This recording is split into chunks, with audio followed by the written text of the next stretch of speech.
You can select things interactively, so you can click on this tool right here where you can select features. So the first option is select features, and you click on each feature that you want to select. So here I select this one. I click there and that selects this one, and I can hold the control button down and then I can select several others. And then once I have this selected, I can do certain operations. I can, for example, buffer just the selected areas. I can merge the selected areas. I can create a new layer with just the selected areas, etc. I can click right here to deselect the features again. I can select the features by polygon, and then as I click, I draw a polygon, and that will select the area.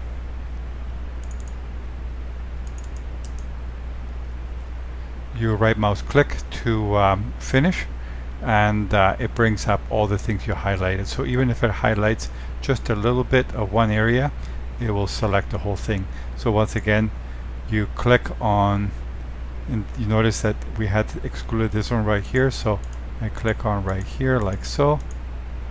So that automatically excludes that area. And then I right mouse click and all this area is selected. So very simple way of interactively selecting an area. Same story here with freehand, except you just hold down the mouse button as you draw and then you let go, and automatically it selects the areas that you highlighted. Or you can also do it by radius, and you can start in a certain location and then draw a circle. And if you look in the bottom, it gives you the coordinates to give you an idea of the size, and then when you let go, it has selected all those areas.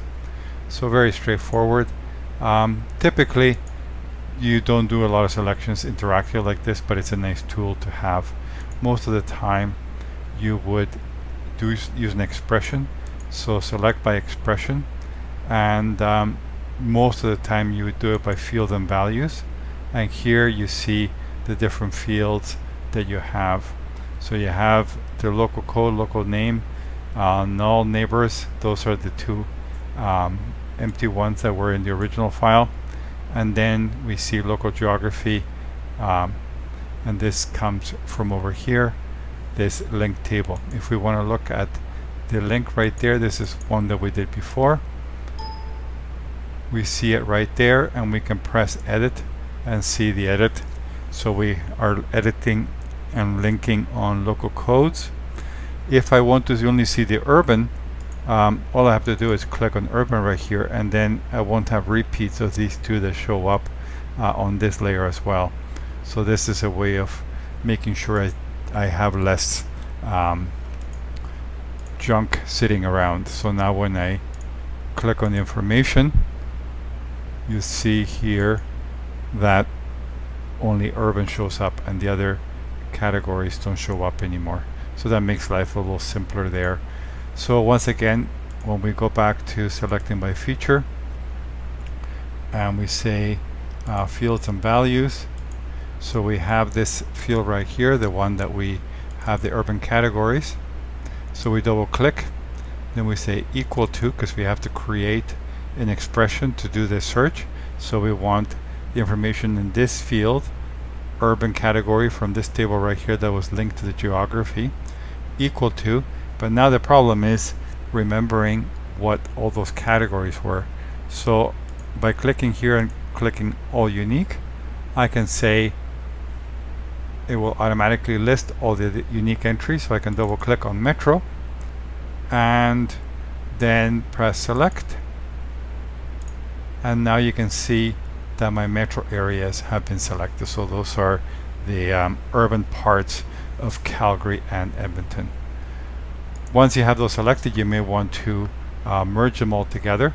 So in here you can go into Vector Geoprocessing Tools Dissolve. So Vector Geoprocessing Tools Dissolve, and the input layer is here automatically because you have things selected. Use selected features only, and dissolve field will say dissolve all. That way it will merge all of Calgary together and all of Edmonton together. And the output file, we have to give it a name. So we call this metro.shape. So we will create a layer called metro.shape, or whatever name you want to give it, and you press OK, and you can see that it's created those two areas. So if we turn this off, on and off, these two urban areas are showing right there. So that shows you an example of doing selections and then an operation after doing the selection.